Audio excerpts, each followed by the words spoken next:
እዙይ ድምፅ ራዲዮ ኤረና እዩ።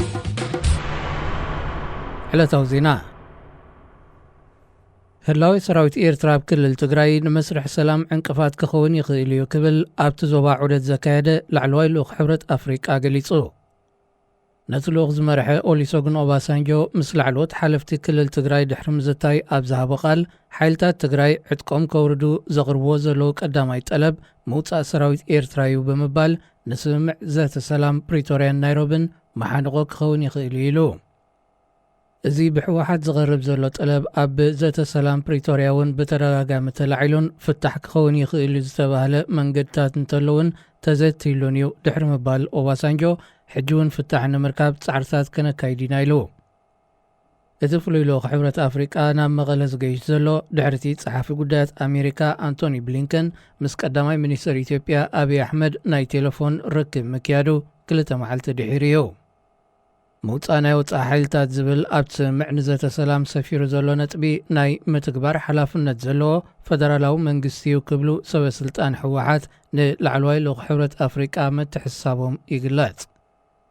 ምውራድ ዕጥቂ ሓይልታት ትግራይ ሓደ ወርሒ ድሕሪ ምፍርራም ዘተ ንስምምዕ ክትግበር ብክልቲኦም ወገናት ኣብ ስምምዕ እኳ እንተተበፅሐ ብተግባር ግና ሓያሎ ዋርሕ ክወስድ ከም ዝኽእል ሰበስልጣን ሕወሓት ኣብ ዝሓለፉ መዓልታት ኣብ ዝሃብዎ ቃል ገሊፆም እዮም።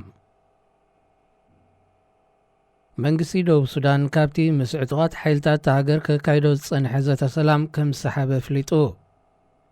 እቲ ካብ 2018 ዓመተ ምህረታት ሒዙ ክቕፅል ክቋረጽ ዝጸንሐ ዘተ ሰላም ኣብ 2020 ኣብ ምቁራጽ ተኹሲ ስምምዕ ተበፂሑ።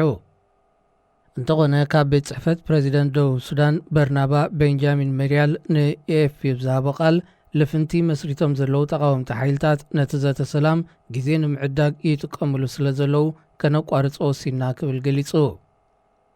መንግስቲ ደቡብ ሱዳን ናሽናል ሳልቬሽን ፍሮንት ዝተባህለ ዕጡቕ ተቃዋሚ ኣብ ሓያሎ ቦታታት ብኣልማማ መጥቃዕቲ ካይዱ ብምባል ካብ ዘተ ሰላም መስሓቡ ዝዝከር እዩ። ኣብ ዓሌት ዝተመርኮሰ ቁርቁስ ፖለቲካዊ ስልጣን ንደቡብ ሱዳን ኣብ እግሪ ተኽላ ኣብ ዓዘቕቲ ቅልውላው ከም ዝሸመማ ኣብ ዝግለጸሉ ዘሎ እዋን ብዘይካቲ ልዕሊ 400,000 ህይወት ዝቐዘፈ ግጭት ዝበዝሐ ህዝቢ ሃገር ተጸባይ ረድኤት ከም ዝኸውን ገይርዎ እዩ። ውድብ ሕቡራት ሃገራት ኣብ ዝሓለፈ ወርሒ ዝውፅኦ ጸብጻብ ልዕሊ 8 ሚልዮን ህዝቢ ደቡብ ሱዳን ማለት 2 ሲሶ ካብ ህዝባ ሓደጋ ዓጽቦ ኣንጸላሊዎ ከም ዘሎ ገሊጹ እዩ።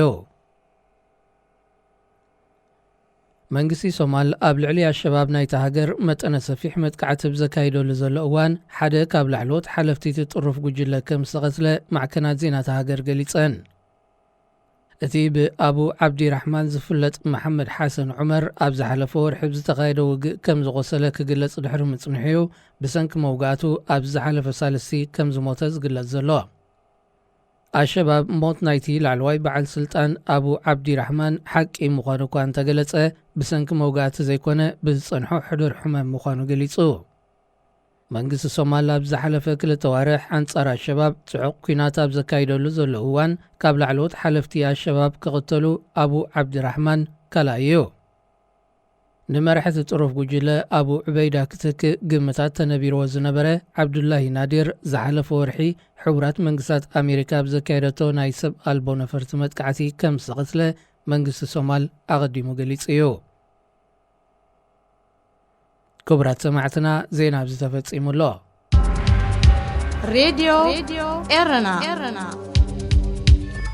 ኤረና ካብ ከተማ ፓሪስ ዝመሓላለፍ ብኤርትራውያን ጋዜጠኛታት ዝዳሎ ነፃ ሬድዮ እዩ።